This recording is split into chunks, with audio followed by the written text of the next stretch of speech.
Na ordem do dia, hoje nós vamos ter a palestra da nossa companheira, Evelyn Stein, que é professora associada da UERJ, coordenadora do Centro de Estudos Integrados da ES, Mundo Digital, conforme está aí no slide já de apresentação, e que vai nos falar sobre crianças e adolescentes, a saúde na era digital. Professora Evelyn.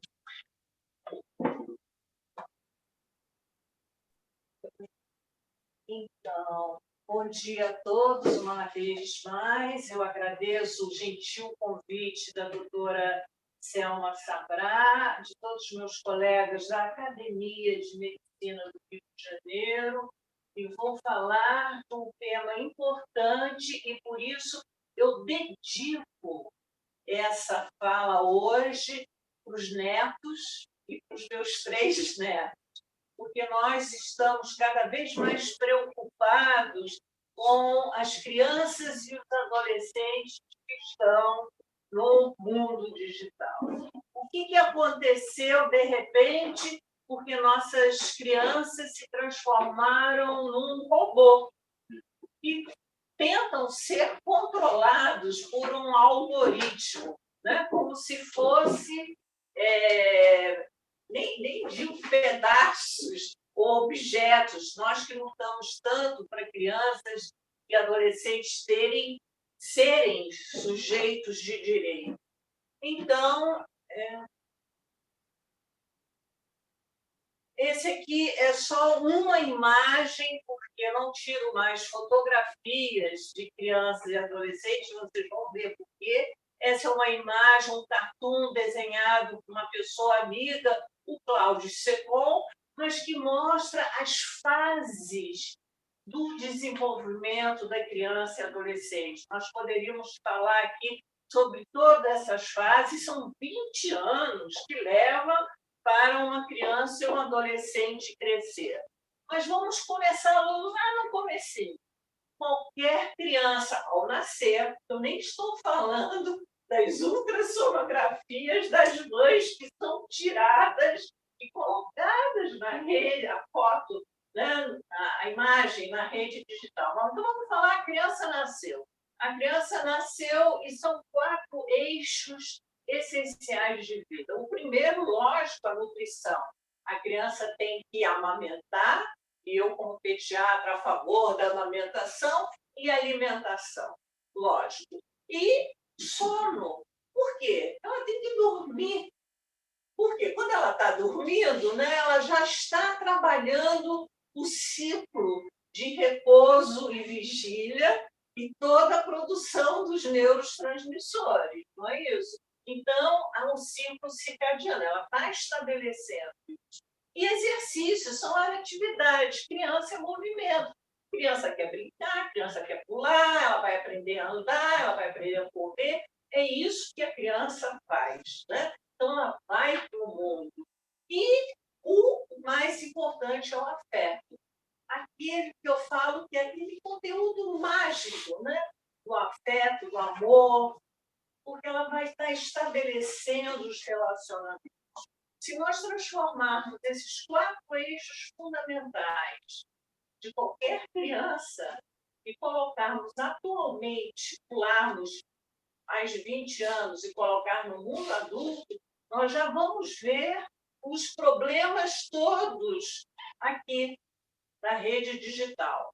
Adultos que não dormem, adultos que não sabem se relacionar, que não comem bem, né? E que não têm nenhuma atividade física, que nós sabemos da importância para a saúde. Então, vamos lá. Então, já falei sobre isso, crianças precisam de mais tempo, elas precisam ter o tempo do seu desenvolvimento, tempo sensível, tempo crítico, tempo vulnerável, espaço, nutrientes, condições saudáveis. E a mágica do amor. E esse amor não se encontra refletido na tela.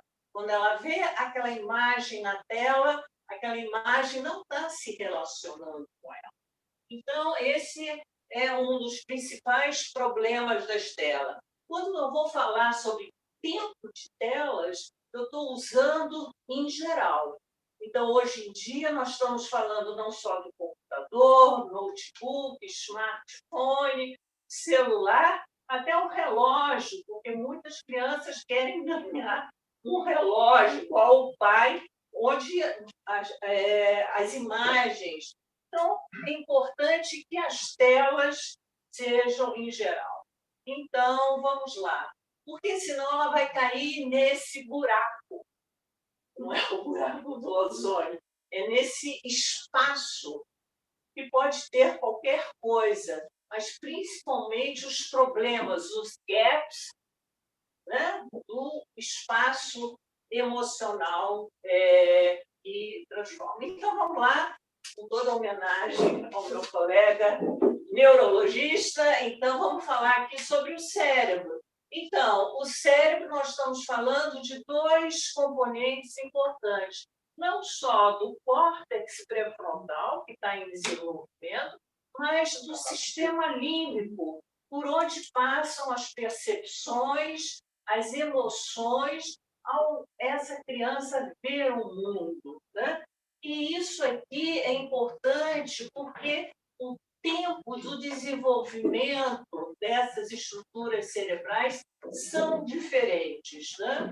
Então, o que está acontecendo aqui? O sistema de percepção das imagens, sons e movimentos, né? E a produção dos neurotransmissores, principalmente da dopamina e da serotonina, né?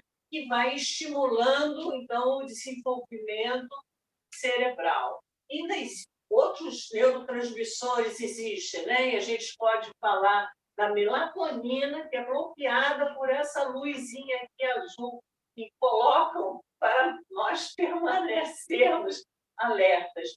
E eu não sei se vocês sabem, o uso, ou eu diria abuso da melatonina atualmente, inclusive temos colegas prescrevendo para crianças irem dormir, em vez de ensinar as mães a desconectar das telas. Então, isso aqui é extremamente importante. Eu não sei para onde eu... O computador está atrás de você. Tá aqui. Então, vamos lá. Modelagem neural, né? Então, o córtex pré-frontal, que são as funções executivas, e o sistema límbico, né? Que nós já aprendemos, o sistema do estresse, né? Ou lutar, ou correr, ou fugir, ou aceitar. É isso que a criança precisa aprender também. E os tempos do desenvolvimento são diferentes. Então, nós estamos falando lá de eventos do desenvolvimento, logicamente, tudo com um componente genético e epigenético, a interrelação do que acontece com o mundo interno e o mundo externo, mas como esse mundo externo influencia a produção dos neurotransmissores internos, né? E por isso nós podemos falar o que estamos assistindo e cada vez mais com episódios depressivos, né? Então, meu colega psiquiatra, se eu falar qualquer coisa errada, você me pega, né? Mas então todo esse circuito é importante. Então, lembrar que o cérebro do adolescente ainda está em construção. Eu sempre falo que criança e adolescente não é um mini adulto. Ele está em desenvolvimento. E a cada dia, a cada momento, a cada imagem, a cada percepção do mundo, né? Principalmente passando ali pela amígdala, pelo estriato e, logicamente, influenciando o córtex pré-frontal. Então, é importante saber que o adolescente está querendo esses estímulos, ele tem a curiosidade, ele quer ir para o mundo, ele quer descobrir o mundo, né? Mas a gente tem, eu estava conversando aqui com a doutora Tânia, então, 2 e 2 são 4, né? Mas ele não consegue frear o que nós chamamos, chega por hoje, desliga, desconecta. Eu preciso prestar atenção à aula. O que o professor está falando mesmo? Ele está lá na imaginação, no outro mundo dele, né? Então, é o que nós chamamos que a adolescência é muito motor e pouco freio. Ele precisa aprender justamente a controlar esses. Então, não estou falando mal das redes, nem mal da internet. Existem efeitos positivos. Né? Um dos efeitos positivos é saber que agora eu estou sendo transmitida online para vários colegas que talvez estejam nos assistindo. Então, nós estamos falando de conteúdos acadêmicos, informações que se trocam, comportamento pró-social, mas aqui é importante já prestarmos atenção para não ficarmos em bolhas, né? A persistência na realização das tarefas, cooperação, a interação em equipes e empatia. Né? Agora está havendo um campeonato de futebol, lá na Austrália a imagem é transmitida, aqui no Rio de Janeiro e todo o Brasil, as pessoas vibram ou não vibram. Então, tudo isso nós conseguimos através da tecnologia. Mas nós estamos, como médicos, falando também dos efeitos adversos que nós estamos vendo, principalmente na nova geração. Primeiro, controvérsias no tocante aos videogames. A gente poderia ter só um seminário sobre videogames. Para quem quiser, sugiro a cartilhasgames.com.br, da doutora Invelise Fortin, uma especialista em videogames, lá de São Paulo. Mas nós estamos vendo criança e adolescente acessando o Deep Web, Dark Web, inclusive a web de superfície, ensinando a como entrar na Deep Web e na Dark Web, onde tem todos os tipos de ilegalidades e crimes do mundo, né? Inclusive abuso sexual, que é um outro tópico que irei conversar sobre isso, além de comportamentos autodestrutivos, ensinando a criança a se matar, a suicídio, a lesões de automutilação, a como agredir o outro, a como não só construir uma bomba, mas qualquer conteúdo. A diminuição da atenção, concentração e da memória, a doutora Tânia sabe disso nas escolas, a diminuição do foco, eles não conseguem focar, né? É disperso, é distração, é superficial, é acelerado, é o que vem agora, né? A diminuição da comunicação familiar e do isolamento, eles não sabem falar, né? Eu posso contar alguns casos de consultório, né? Inclusive um adolescente que atendia 18 anos e meio, que estuda computação e que não conseguia falar, simplesmente não fala. O que nós chamamos de cancelamento, rejeição grupal no mundo digital. Você exclui aquela pessoa.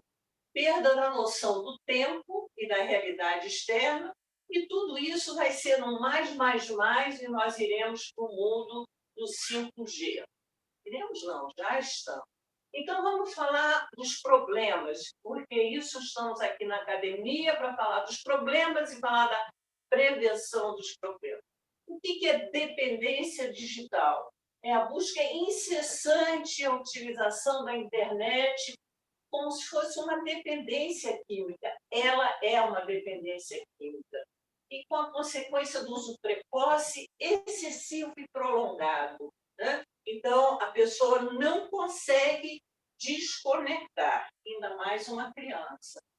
Então, nós estamos falando aqui, de novo, da liberação da dopamina, meu colega, tá? E vem uma cascata de hormônios. E, principalmente, eu quero estressar aqui, enfatizar a corticotrofina e o cortisol, que são aquelas reações de medo, de ódio, de raiva. Né? A gente recebe aquilo e daqui a pouco dá uma raiva.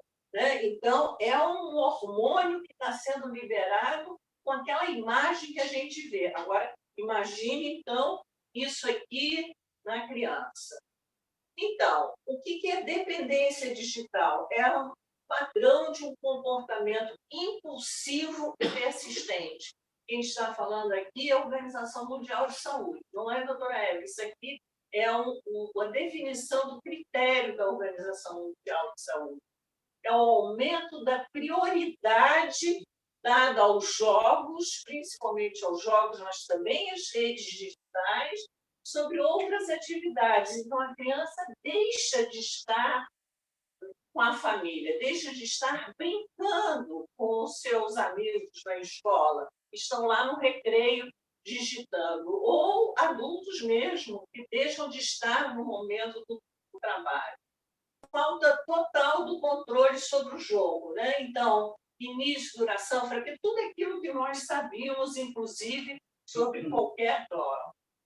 Então, continuação, aumento do uso dos jogos, apesar das consequências negativas. Vai caindo o rendimento escolar, a criança não vai dormindo. Você lembra daquele meu primeiro slide, né?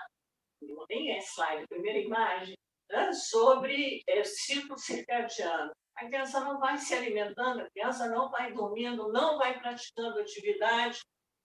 E a Organização Mundial de Saúde coloca o critério de 12 meses, mas nós usamos já menos do que isso. Nós estamos vendo já problemas em crianças que permanecem online e mais do que 4 horas. Nós estamos usando um limite de 3 horas a 4 horas diariamente, que já é 20% do tempo de 24 horas.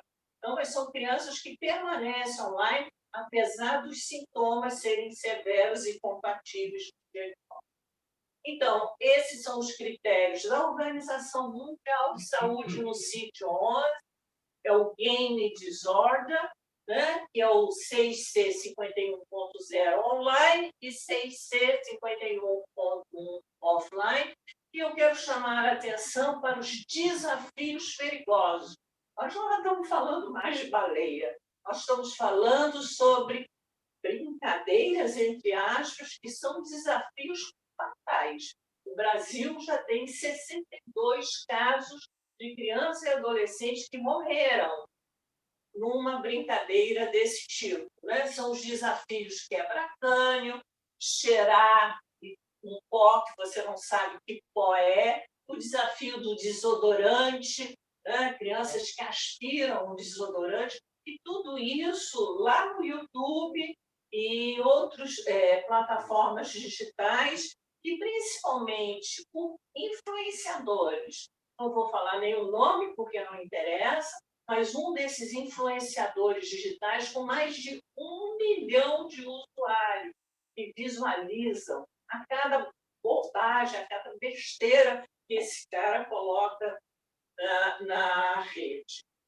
Então, qual é o roteiro da dependência tecnológica? O meu colega lá. Então, nós estamos falando, primeiro, do deslumbramento, da curiosidade. Aquela imagem atrai por cores, pelo movimento, por que diz ou que não diz. Enfim, atrai a curiosidade da criança adolescente. A sensação do pertencimento, fazer parte daquele grupo, né? Que pode estar também sendo aceito ou rejeitado. Eu falei lá do cancelamento. Mas, principalmente, o fenômeno que nós chamamos da persuasão, né? Então, como existiam as roletas e, enfim, cassinos, né? Então, a pessoa quer cada vez mais, e ela não consegue parar, né? Mas, principalmente pelo mecanismo de recompensa. Então, mais seguidores, mais likes, mais pontos. Nos jogos de videogames, as crianças ganham pontos. Elas passam para outras fases se elas acertarem. Então, é esse mecanismo aqui que a gente chama o dopaminérgico. A Sociedade Brasileira de Pediatria, nós temos escrito sobre isso, né? E vários documentos já saíram, são publicados. A dependência digital, os problemas de saúde mental, irritabilidade, ansiedade, depressão, os transtornos de déficit de atenção, transtornos de sono, transtornos de fala e linguagem, principalmente quando criança tem acesso com menos de 2 anos, quando ela está estabelecendo justamente os mecanismos de fala. Transtornos da alimentação, sedentarismo, bullying, cyberbullying, os transtornos da imagem corporal. Para quem atende adolescentes do consultório, como eu, uma adolescente que eu atendi 13 anos, depois da menstruação, e ela falando que o queixo dela não estava bonito. E com isso ela entra em todo um ciclo, né, de anorexia nervosa estimulado pela rede digital. Riscos da sexualidade, nudes, sexting, que são mensagens sexualizadas, abuso sexual, e nesse momento estou preparando vídeos educativos sobre a relação entre abuso sexual online e offline, né? Estupro virtual, né? Comportamentos autolesivos, já falei, suicídio, aumento da violência, fatalidades, desafios perigosos. E aí, vamos lá, nossos colegas sabem, problemas visuais, problemas auditivos, perda auditiva induzida pelo ruído dos headphones, né? Transtornos culturais, e agora o fenômeno do vaping, do cigarro eletrônico, absolutamente legal. Nossa colega Margarete Dalcoma é uma das que seguram lá pela Anvisa não ser permitido, né? Então, tudo isso nós estamos falando. Aí, toda vez que eu faço essa palestra, sempre tem um grupo, mas isso não acontece lá em casa. Acontece? Sim. Então, vamos lá. Nós estamos todos vulneráveis e permeáveis ao mundo digital. É importante saber se a família tem fatores de proteção. Fatores de proteção é não só conversar com aquela criança, estabelecer regras de convivência, estabelecer limites, ter o que nós chamamos de modelos referenciais, pai e mãe que desligam. Por favor, Colete, desligam, desconectem seus celulares na mesa de jantar ou na mesa do almoço, né? Então, isso aqui é importante, porque nós estamos falando da diversidade do Brasil. Falta do afeto, do abandono, falta de limite, negação, aquela família que não vê. Então, eu tive um pai no consultório, ele trabalhando num home office, né? Ele trabalhava num quarto e a filha no outro quarto, se automutilando. Ele não via, né? Ele negava, inclusive, que existia problemas com seus filhos. A violência familiar, a família disfuncional, que nós chamamos de estresse tóxico ambiental, a falta de suporte, falta de referência, evasão. Então, tudo isso nós já sabemos, só que tudo isso foi extrapolado para o mundo digital. Então, sempre importante saber, vamos lá, vamos voltar ao relacionamento. Quem é que está tentando buscar algo, né? Quem é que está tentando alcançar esse humano ao tecnológico, ou, neste momento, é o tecnológico sobre o humano? O tecnológico, as plataformas digitais querem a multiplicação, né, desses seguidores. Quanto mais controvérsia, quanto mais redes de ódio, quanto mais problemas, mais ela própria se autoalimenta. Então, nós temos que prestar muita atenção nesse alcance. E eu trabalho muito com a questão da ampulheta, de novo, a concepção do tempo, né? Nós estamos dando qualidade de vida para essa criança com saúde, ou estamos deixando o tempo passar num contexto insalubre, poluído, tóxico digital, né? Então, tudo isso vai transformando na doença que essa criança, esse adolescente vai apresentar. Mas não precisa ser assim. Então, na Europa, principalmente, já começaram os movimentos que nós chamamos de construção dos direitos da criança por princípio do design. Então, e é grande força nas empresas digitais, né? Então, nós estamos falando de todos esses princípios e principalmente no critério da segurança, né? Daquele conteúdo que vai online. Isso aqui é o mais atualizado e nós estamos querendo cada vez mais trabalhar essa questão aqui no Brasil, e vocês vão ver, porque nós estamos trabalhando todo esse conjunto. Nós estamos falando de crescimento e desenvolvimento de crianças, a saúde digital, a informação, as tecnologias, mas principalmente a comunicação precisa ser ética, segura, com saúde e educação para a criança. Essa é a premissa do que nós temos trabalhado.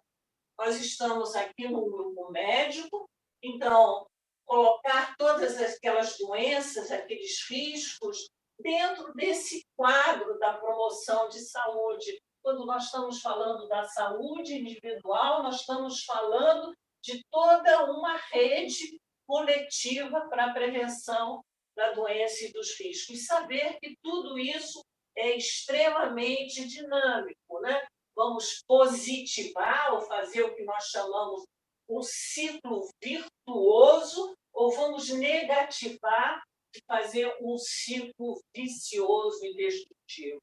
São opções que nós temos a cada dia, né? Já estou concluindo. Então, como é que a gente trata? Então, um grupo de pediatras, a qual eu faço parte, inclusive internacionais, para quem quiser, o Digital Wellness Lab de Harvard, Dr. Michael Reed, nós estamos querendo cada vez ter mais momentos de chamar detoxificação, ficar desconectado. Coisas simples, como eu falei, chegou em casa, desconectou, almoçou, jantou, desconectou, né? Desconectar 1 ou 2 horas antes de dormir, em vez de prescrever melatonina, né?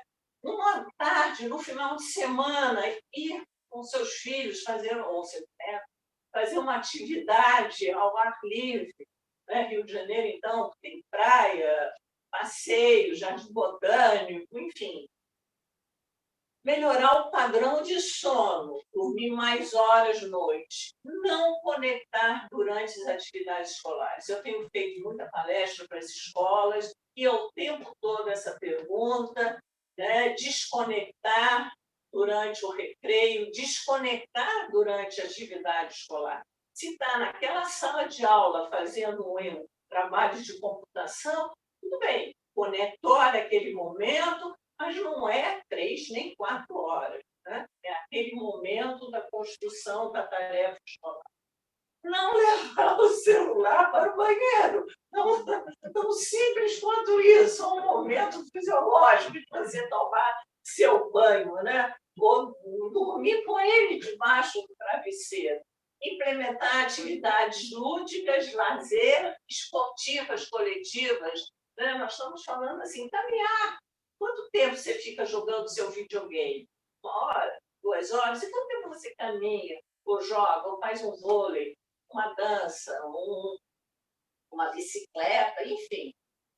Investimos em atividades alternativas, que nós chamamos comunitárias, e sempre balancear esse tempo com telas e sem telas.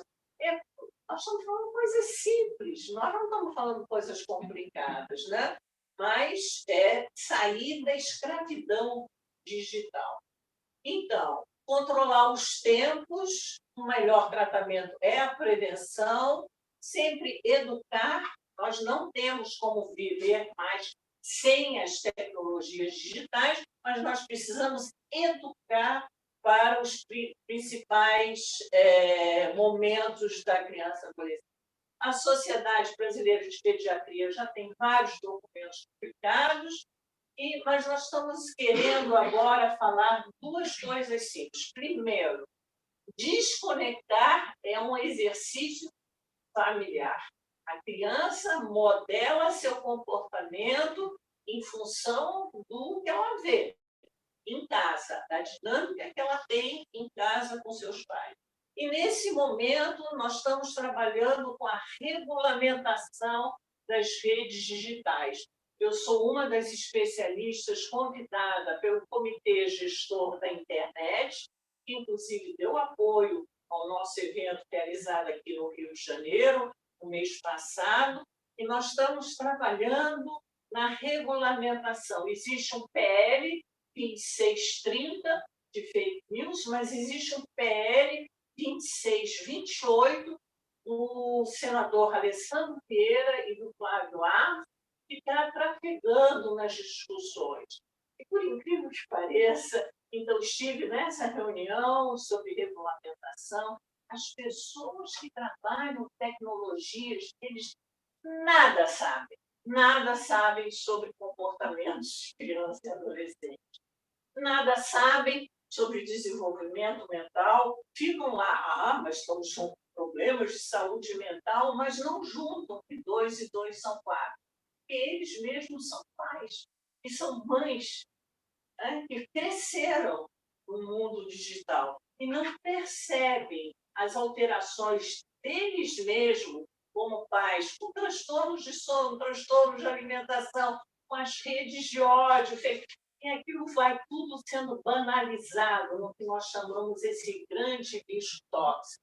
Então, nós estamos trabalhando principalmente, se lembra daquela cascada do design, na capacitação não só de profissionais de saúde, profissionais nas escolas, mas profissionais nas empresas de tecnologia, que permitem, de uma certa maneira, por interesses que nós não vamos nem mencionar, que é a monetização dessas redes digitais e de muitos influenciadores, né, que permitem que muito lixo tóxico seja compartilhado na rede digital.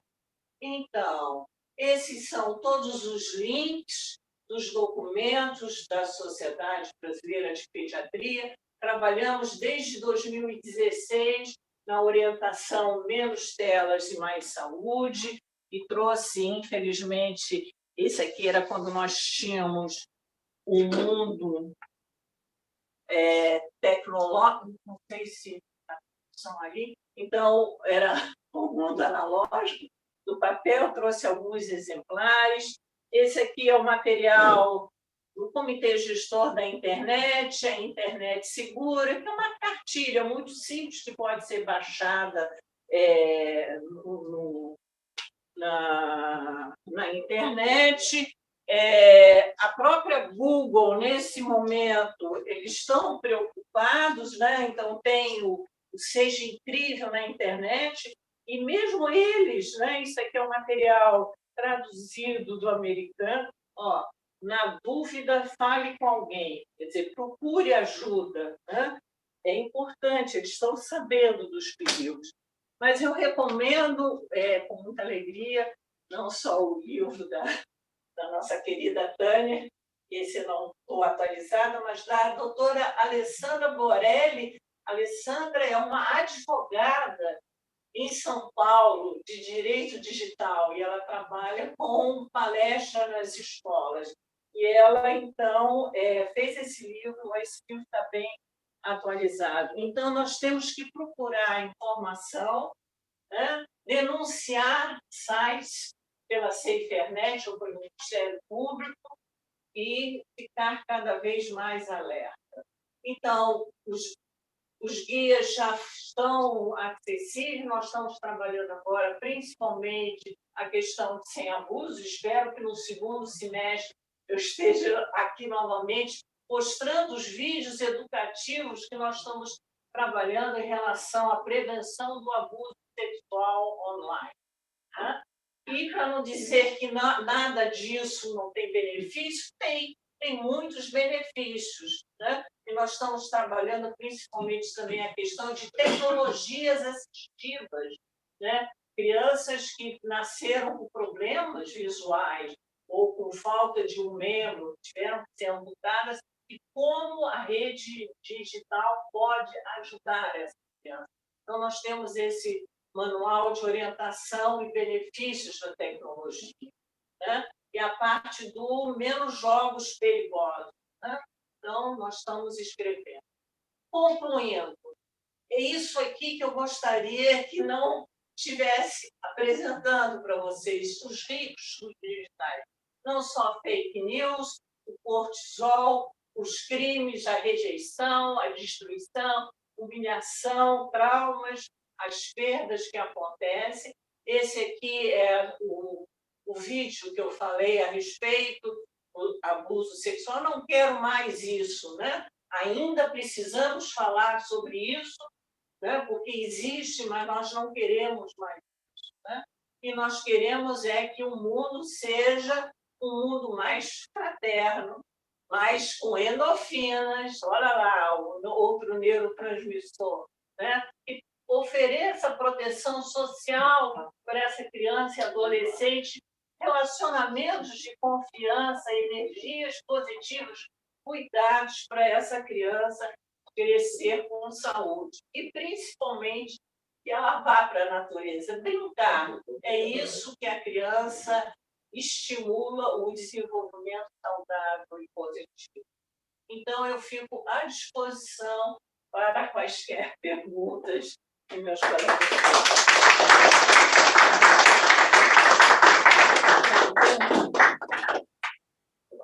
eu tive que gravar no tempo.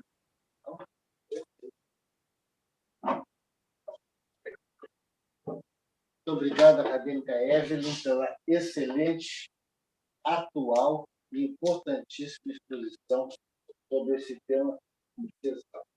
Seu vídeo está saindo bem assim? Sobre esse assunto tão importante.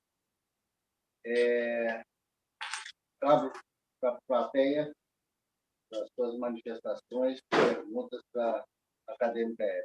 Por favor. Bom, eu quero parabenizar a acadêmica Evelyn pela excelente exposição, né? Eu, como psiquiatra, tenho visto essas questões. Por exemplo, há uns meses atrás, eu atendi um adolescente vítima de cyberbullying com um quadro depressivo, né? Ele passou a se isolar, não queria ir mais para a escola, né? Estava fazendo terapia, a psicóloga encaminhou para mim para medicar. E eu acho muito louvável essa atitude sua, né, e de outras pessoas, da psicoeducação, né? Transmitir essas informações para a comunidade, para a família, para as escolas, porque essas crianças, na verdade, elas observam desde cedo um modelo que é os pais utilizando computador, celular. A maior parte do tempo elas aprendem isso, elas são estimuladas, né, a esse tipo de comportamento. Então, assim, é preciso muita difusão desse tipo de informação para a gente tentar diminuir, porque a tecnologia cada vez vem mais forte, né? Cada vez mais vem influenciando as nossas vidas, né? E há quem diga, a gente tem que parar com a inteligência artificial. A gente já está na inteligência artificial há muito tempo. A tendência é isso cada vez mais se agravar, entre aspas. Embora possa trazer vantagens, benefícios, mas a gente tem que se preocupar também com os efeitos adversos, né? Como você bem mostrou. Parabéns. Parece que a tecnologia é irreversível, né? A gente tem que aprender a viver bem, conviver bem com ela. Exatamente. Aproveitar o que ela pode nos dar de bom e trabalhando esses para efeito. Então, agradeço porque é o que o senhor está falando, né? Os estímulos negativos. Nós precisamos não só prevenir, reverter os estímulos negativos, mas aumentar os estímulos positivos, né? Saber que aquilo que está ali na tela é a inteligência artificial, não é uma inteligência humana, né? O que a gente está falando cada vez mais é uma burrice artificial, é um interesse, é uma monetização. Eu tenho um slide com dados do Comitê Gestor da Internet, para quem quiser Existe uma pesquisa no Brasil chamada Tiki Kids Online Brasil, e essa pesquisa é feita nas 5 regiões do Brasil, nas 5 classes socioeconômicas. Não só um número, 92% das crianças de 9 a 17 anos já estão online. Então, não tem como reverter. Tem como educar, o que nós chamamos de letramento digital, mediação parental, né? E cada vez mais tentar bloquear, denunciar, apagar os lixos tóxicos, porque tem pessoas lucrando, e lucrando muito. Se entrar na internet pelo Tecmundo, atualmente, a indústria que nós chamamos entretenimento, que é, inclusive, o mundo digital, né? Então, filmes, vídeos e toda essa produção, é mais lucrativa do que a indústria armamentista, que a indústria farmacêutica. Então, imagine, não temos mais como controlar, nós temos que proteger as crianças e adolescentes desses efeitos. Aproveitando esse gancho, queria saber a opinião sua e do Alexandre em relação agora ao efeito Barbie. Então, que bom que você trouxe essa pergunta. O efeito Barbie. Então, vamos lá. O efeito Barbie, a indústria Mattel, né? Que é a indústria que lançou a boneca Barbie há não sei quantos anos atrás. E nós temos uma geração inteira que foi induzida a transtornos alimentares e anorexia nervosa pela boneca Barbie. E, de repente, houve tanto movimento contra e tal, e a Barbie começou a perder seus seguidores. E aí eles precisavam relançar. Então, ela estilosa, num filme todo, eu falo estiloso, modernoso, atual, né? Ainda vendendo, e hoje em dia, quando se lança um produto, vamos lá, aqui, de super-herói, o Homem-Aranha, o Superman, ou mesmo a Barbie, né? É uma indústria inteira que vai atrás desse movimento, né? E esse filme foi lançado internacionalmente, é lucrativo, já rendeu milhões e bilhões e tal, e né? As reações são todas. Deixa eu falar uma coisa. Qualquer um que posta qualquer coisa numa rede digital tem a reação positiva e a reação dos haters, que são os destrutivos, né? Então, nem lá, nem cá. Mas eu vou dar um outro exemplo de uma companhia. Eu não gosto de falar em nomes de companhias, mas, por exemplo, é porque é justamente do papel feminino, do corpo da mulher. A Dove, né? A Dove, que é o sabonete, sabonete, shampoo para cabelos e tal, que também quer os seguidores femininos.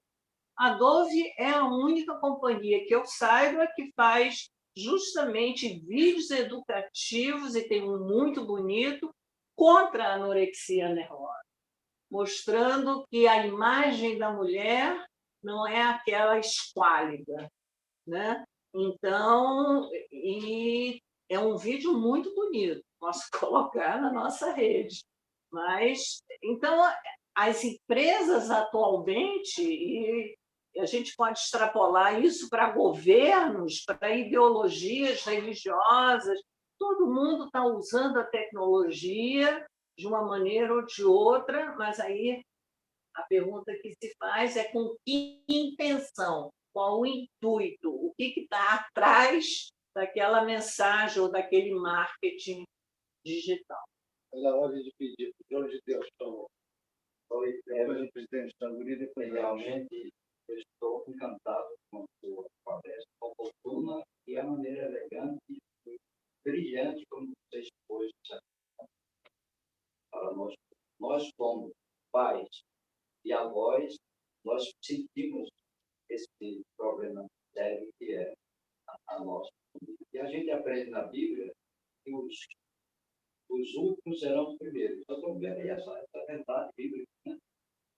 Os jovens, nossos netos, são os primeiros, estão comandando esse espetáculo lá.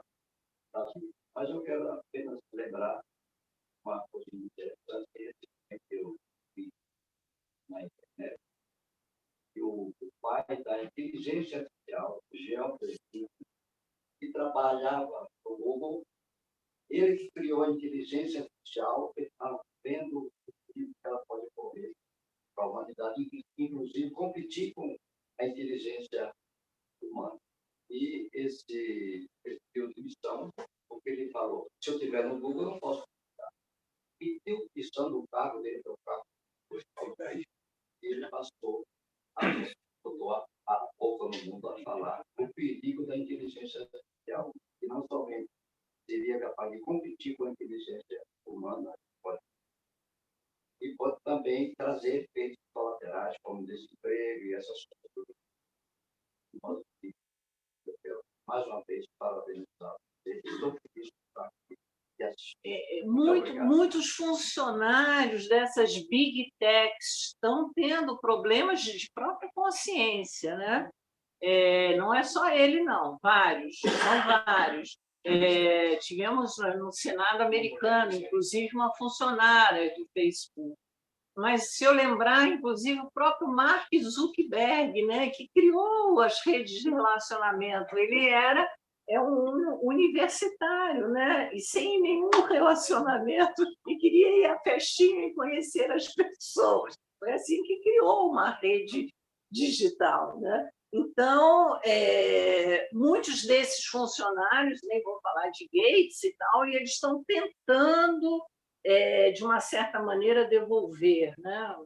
O Nobel e a química, o Oppenheimer, mas tem muita questão da dialética, é lá e cá, né? Eles vão chegando por interesses das companhias, vão fazendo, até chegar a um limite que a própria consciência deles puxa para trás, né? E eu vi isso, né? Eu participei dessa reunião no Comitê Gestor da Internet e vi muitas das pessoas no Brasil já preocupadas, né? O Brasil já está, nesse momento, a questão do pêndulo, né? Vai para cá e vem para lá. Né? Então, já está havendo um movimento tentando, eu não direi refrear, mas regular as plataformas digitais.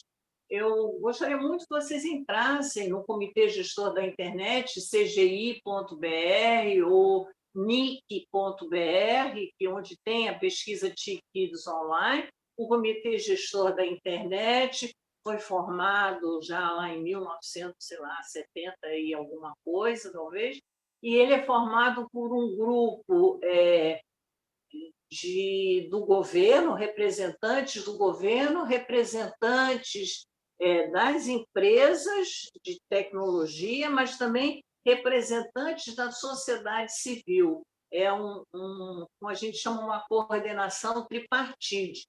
E muito interessante, as discussões são muito boas. E eles vão mostrando a realidade do que estão acontecendo no Brasil. Tem a pesquisa TIC, domicílios, tem a educação, tem saúde dos hospitais que estão conectados, mas tem a pesquisa TIC Kids Online, que é essa que eu sou uma das especialistas. Presidente Zaguri. Bom, em primeiro lugar, eu quero agradecer a brilhante exposição. Além disso, declarar publicamente que aprendi muita coisa e, infelizmente, dar o meu azedo parecer. Na verdade, eu tenho absoluta certeza que esse seu trabalho e de muitas pessoas será derrotado. Não tenho nenhuma dúvida que o dinheiro vencerá a razão. Acho que o homem é um especialista em criar coisas boas para utilizá-las de uma maneira ruim e sempre acabando destruindo as melhores coisas que foram criadas. Eu me sinto realmente um pária nesse universo digital, absolutamente revoltado, o que me deixa feliz, porque nessa idade eu ainda consigo me revoltar. Então, eu agradeço muito as suas explicações e a sua brilhante apresentação. Doutor Zaguri, eu tenho enorme prazer em ouvir o senhor. Eu sou otimista. Nasci em janeiro, sou aquariana, sem falar em misticismo. Mas, para quem há 50 anos começou a trabalhar com adolescentes no Brasil, não existia nenhuma unidade de adolescentes. Hoje em dia nós temos o NESA, o Núcleo de Estudo da Saúde do Adolescente, nós temos movimentos sobre adolescência, são os pediatras, né? Nós continuamos lutando contra a realidade. Né? Estamos com mudanças climáticas, né? Nesse momento, né? O aquecimento global. Talvez eu deva ir para mudanças climáticas. Né? Eu continuo nas minhas batalhas. Eu acho que a gente vai semeando. A criança e adolescente, o doutor João falou, né?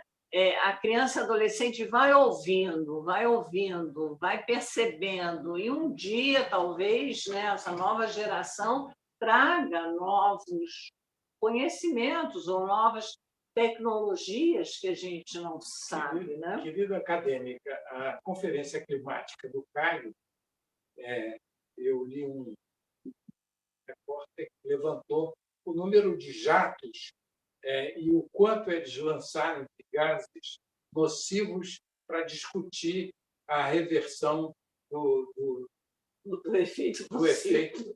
Então, realmente, é impossível acreditar que alguma coisa vai dar certo. Mas é altamente elogiável que pessoas como a senhora continuem lutando. Cláudia, Ângela. Parabéns pela palestra.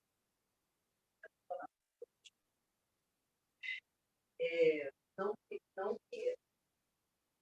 Zaguri não tenha razão. As evidências sempre mostram que a gente luta mais do que os resultados. Então, os resultados têm que nos surpreender. A criança, o adolescente, vive muito na escola. Eu queria saber de você o que está sendo feito na educação dos professores ou com o MEC, junto com o MEC, de sensibilização quanto a isso, para que haja uma norma nas escolas, de utilização e também dos professores.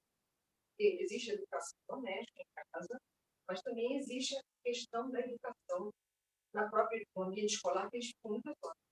Então, as escolas é um mundo, né?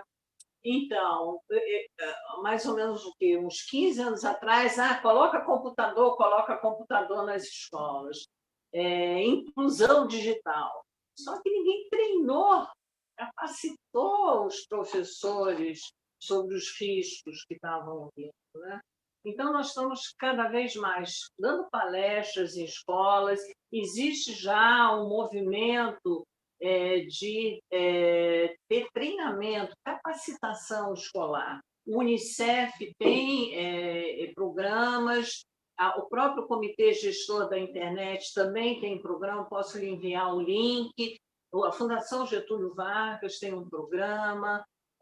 O SaferNet, eu quero falar para vocês, se vocês quiserem denunciar ou bloquear qualquer vídeo indevido, denuncie.org.br, é o SaferNet. A SaferNet tem não só um hotline, mas um helpline, e também faz programas com as escolas. Mas, lógico, a gente precisa fazer e muito mais.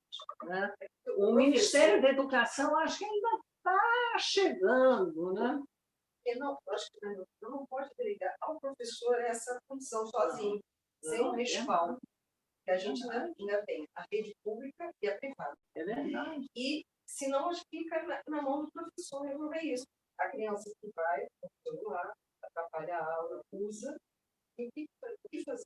Vai ter um respaldo da direção? Qual é a relação?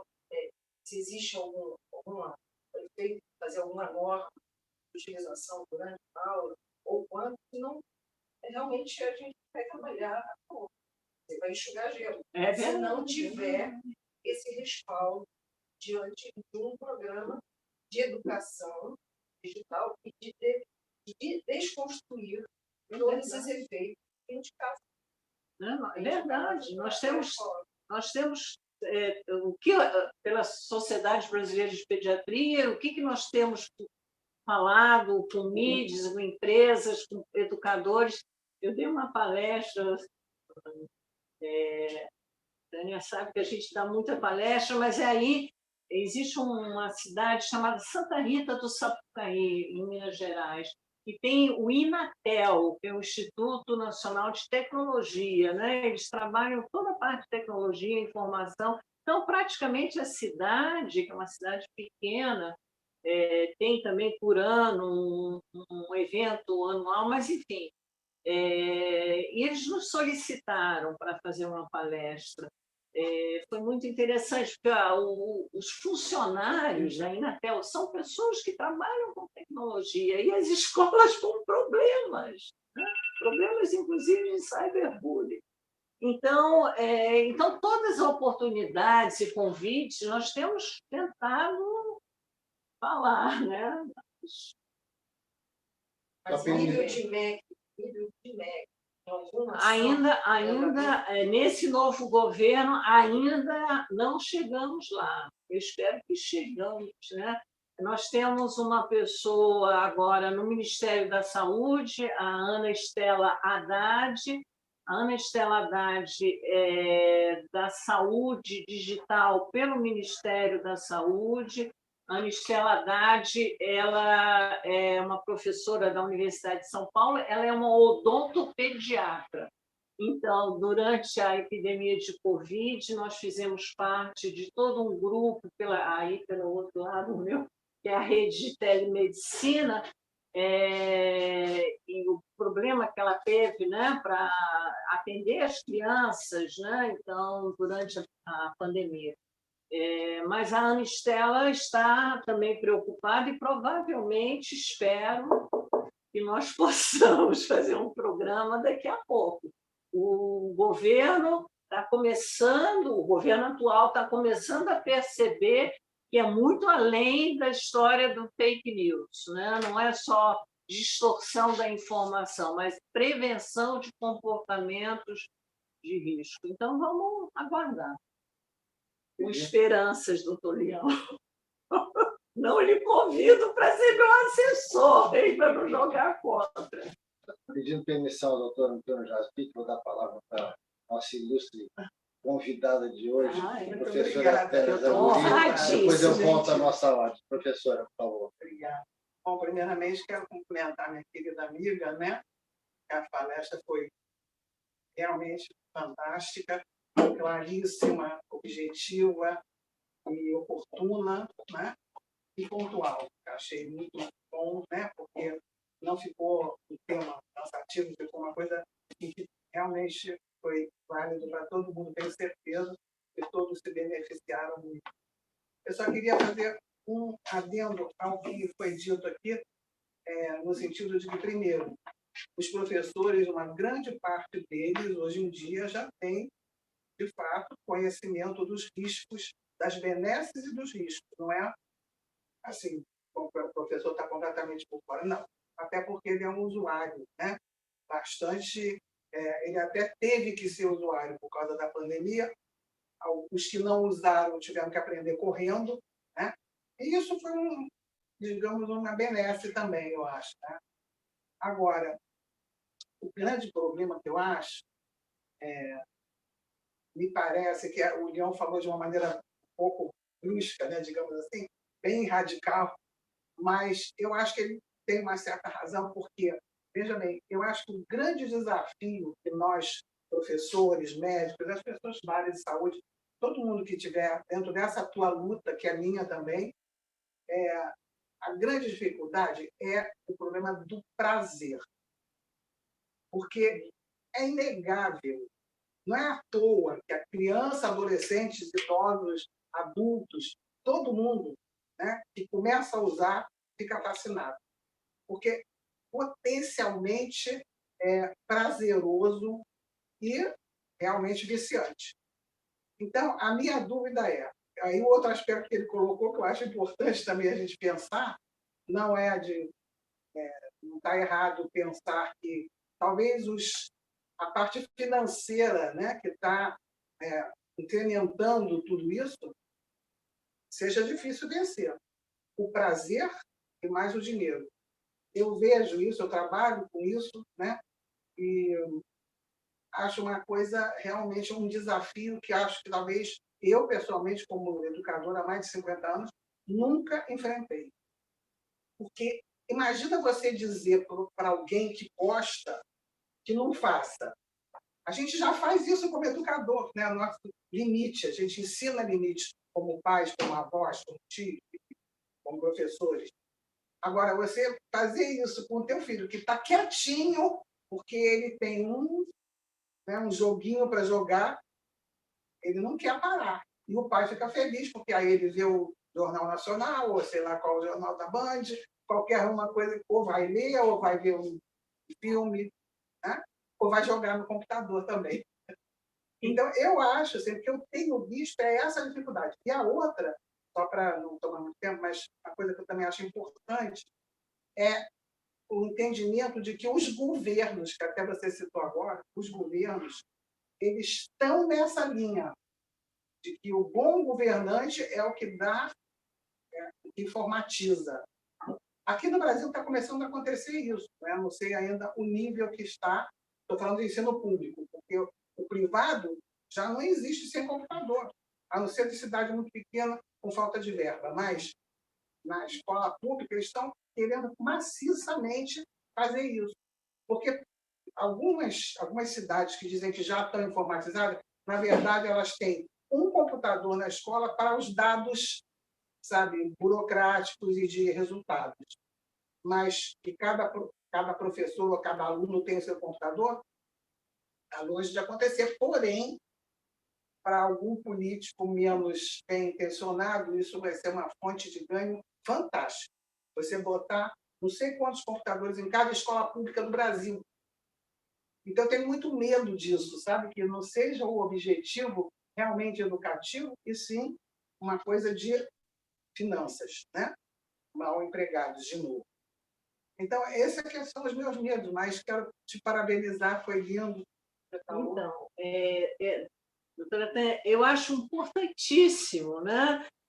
O ponto que o doutor Alexandre estava falando. Nós estamos falando de um efeito do prazer, do dopamina, né? O dopaminérgico, aquela imagem e querer seguir, o recompensa, mecanismo. Sim, então, mas a gente precisa também apresentar para a criança, adolescente, a estrela, o pôr do sol. O problema é que o pai também está gostando. Também. O pai está no meio disso. O filho dele ficar quieto com a dopamina dele e ele com a dopamina dele. Não, e mães que estão amamentando e aqui no celular. Elas não conseguem nem ter o prazer daquele momento da amamentação, da endorfina, da ocitocina, porque elas estão aqui no celular. Então, o grupo com o que a gente tem trabalhado, nós temos discutido muito isso. Então, existe um programa em Portugal, é o Tito de Moraes, ele tem um programa chamado Miúdos Seguros na .net, vocês também podem acessar, e ele trabalha uma questão muito importante sobre a regulação, que é uma mesa de 4 pernas. E aí ele está falando justamente isso. Não só os pais, a família, que são os responsáveis, as escolas, né? Os governos e esses governantes, mas puxando para a responsabilidade social das big techs, né? Das empresas digitais. Então, não é à toa, por exemplo, que a Google já faz essa cartilha, que a própria rede TikTok, por exemplo, tem códigos de conduta. Por sinal, a rede TikTok está retirando vídeos que eu falei dos desafios perigosos, mas eles mesmos estão perdendo o controle, né? Eles chamam os especialistas, né? O doutor João estava falando, os próprios especialistas, né? Ou estão saindo, ou eles chamam os especialistas para ajudar, né? Porque é a poluição digital, poluição climática tóxica, né? E nós que trabalhamos com drogas, né? Tem toda uma indústria, né, da prevenção, da proteção, mas tem a indústria que quer cada vez mais dominar, né, aquele interesse. Então, eu acho que vai ser um desafio dos nossos netos, né? O HIV nós conseguimos equacionar. O Covid já conseguimos agora vacinar, mas não existe vacina contra a violência, né? Não existe vacina contra a má intenção, né? Então, esse que é o problema. Nós temos que ter modelos referenciais positivos. Acadêmico Antônio Jesus. Não só cumprimentar a professora pela excelente apresentação, pela nata, e dizer que a minha curiosidade é no sentido de que, assim como é proibido bebida alcoólica, proibido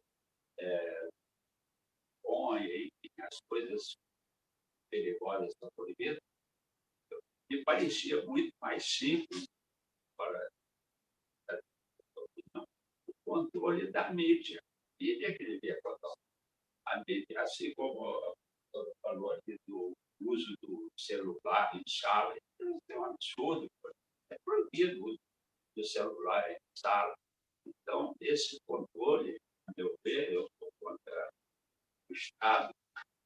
Nesse aspecto, eu acho que o Estado deveria ter mais poder de controle, não passar um vídeo de uma coisa. Olá, já que você é tão danoso, pode ser tão perigoso assim, mas o Tabori já disse que isso é impossível para tem muito mais. Corre, né? Mas deve ser possível trabalhar. Possível é, né? Já tem escolas que o aluno ele chega, bota o celular no quadro de giz, naquele lugarzinho que era para o giz, né? Bota ali e só pegam se tiver uma atividade educativa que for ser trabalhada. Aí eles pegam. O número dessas coisas. Mas olha só. É uma decisão de gestão, né? Da escola. Né? A doutora Ângela que mencionou, eu não gosto de falar o nome das empresas, mas vocês veem, por exemplo, eu vou citar a Vivo. Né? A Vivo faz um marketing de vender um produto e ela coloca uma criança naquele anúncio comercial que está na televisão, no seu intervalo comercial. Está lá sempre uma criança. Né? Aliás, muito bem feito, né? Que o avô está tocando piano, né? E as netas estão aqui cantando com esse avô tocando piano. Mas ele está querendo vender ali o quê? Não sei nem se é Samsung ou Vivo, mas, enfim, teríamos que ter mais controle, teríamos que utilizar menos crianças e adolescentes no marketing digital e falar coisas simples como, sei lá, lavar a mão, brincar na natureza, pular. Depois da Covid, quem estiver num banheiro masculino comum e ficar esperando, existe um número enorme de pessoas que não lava a mão, ou que então que molha a ponta dos dedos e sai. O quanto se fez de propaganda, divulgou-se que a importância de lavar as mãos, e acabou. E aí? Posso dar uma futucada? Você falou que não ia mostrar o rosto das crianças. Eu já li sobre isso. Por que você não mostrou o rosto? Então, isso aí chama-se sharing. Sharing é share, de dividir, compartilhar, e rosto de crianças, porque não coloca-se rosto de crianças na mídia, né? Mas os pais, os avós, ficam felizes e colocam aquele rostinho da criança na rede digital. Então, só para lhe dar um exemplo, um rosto de uma criança dessa, em 48 horas ela circulou no mundo. Ela está sendo usada por predadores e aliciadores. Ainda pior quando colocam com o uniforme da escola, E tem muitas escolas fazendo propaganda das crianças, né? Propaganda da escola usando imagens da criança, e que não deveria ser, né? O Unicef, lá atrás, tinha todo um código de ética sobre isso, né? Mas vai se extrapolando, né? Da mesma maneira que não se usa imagens de crianças na guerra e tal. Mas hoje em dia é a enxurrada de mensagens, mas é o sharing. Nós temos alertado muito aos pais, né? E vou contar lá em casa, né? E meu filho e minha filha, mamãe, deixa de ser chata, deixa de ser careta, né? Porque, né? Mas é questão também de colocar privacidade, né? na sua rede de relacionamento, quer dizer, quem é que pode acessar? Mas hoje em dia isso é incontrolável, compartilhe-se tudo. Hoje, aquele WhatsApp, se você não der acesso às suas fotos, você não pode fazer ligação pela. Eu não sei se isso estava assim. Fui obrigada a instalar o WhatsApp que saiu. E se eu não clicasse e tivesse acesso às fotos e ao meu cardápio, as pessoas eu não conseguia ligar. Então, hoje, estou pensando. Não conseguiria entrar na rede? Isso. Eu não consigo ligar, fazer a ligação do WhatsApp. Se eu não autorizar a rede do WhatsApp, acesso às minhas fotos e acesso às pessoas. Não, aí é terrível. E não só o WhatsApp, aí tem o Telegram, aí tem o Instagram, aí tem o Snapchat, tem impossível, impossível. E nós vamos ficando, aquela imagem, né, que saiu no Devarim, aquela imagem, né, da tecnologia com o humano, eles precisam da gente, né, e a gente acaba clicando. E hoje em dia, nossos dados, vou falar aqui sobre questão de segurança, CPF, retrato, tudo público. Todo dia você recebe, eu recebo não sei quantos telefonemas, né, embarque, e está tudo público. A gente precisa ter muito cuidado. É o que o pessoal da segurança chama de segurança em 2 tempos, né? Você bota uma senha, mas você tem que ter uma contrassenha, né? Então é importante isso, segurança em 2 tempos. Mas é incontrolável. A gente está perdido. Então a senhora concluiu com a minha opinião? Não, doutor Zé. Pessoal aqui. Está lutando. Está vendo que aquilo? Mais uma vez, uma excelente apresentação, que deu margem a essa discussão rica, né? Levantou tantas questões. Eu só queria levantar uma aí muito rápido, que é a questão da inteligência artificial, né? que não está visando nas suas pesquisas, no seu desenvolvimento, as humanidades. Então, uma consideração que é feita, inclusive pelo professor Silvio Meira, que está nos estudantes aqui no Brasil em relação a isso, que a inteligência artificial vem da aspiração, da visão de futuro para o presente e para o presente projetar o futuro. Mas nesta visão de aspiração de futuro, eu não vejo nenhum trabalho em relação à inteligência artificial consistente, né, em relação à humanidade. E a outra coisa que também eu queria perguntar para você, porque tudo que se faz no nosso país, infelizmente, por questões históricas, elas não vêm de uma tradição, efetivamente, da inteligência nacional, mas sim sempre copiando o que vem de fora. Então, em relação ao Vale do Silício, onde existe, em paralelo ao desenvolvimento tecnológico, o pensamento e as pesquisas em relação às humanidades e à pesquisa humana, o que se pode tirar daí? Porque, certamente, um ponto fundamental é o controle dessas plataformas digitais. né, que é muito difícil, que o mundo ainda não entrou num acordo internacional. Então, o que pensar daí em relação a justamente esse aspecto que se pode trazer para o nosso MEC, o nível político mais alto do país nesse momento, em termos de pensamento, de ensino, de educação, de saúde mental, né, para as nossas crianças, para os nossos adolescentes, sobretudo. Então, é muito importante a questão. Nós tivemos um evento, né, que foi o 5º evento Esse Mundo Digital, um mês atrás. E eu tentei reunir as advogadas de direito digital, essa procuradora Camila Pintarelli, lá de São Paulo, e existe já uma área neurodireito, sabia? Não. Pois é. Vou ler sobre isso. Neurodireitos. Então, já tem pessoas, vamos dizer, profissionais do mundo preocupados em recuperar essa humanidade, né?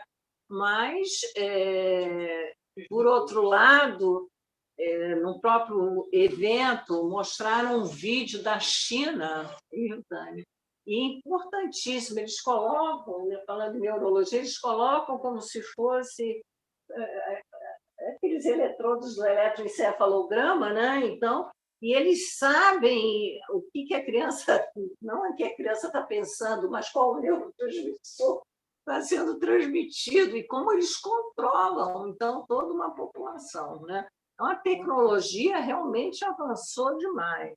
Não é só Vale do Silício, os americanos não, porque nós temos a tecnologia chinesa e, fora disso, outros predadores no mundo todo. Nem vou falar as capitais, né? Enfim. Mas tem também um movimento, e aquele quadro que eu mostrei, né? O movimento europeu, por exemplo, do controle by design, né? E as empresas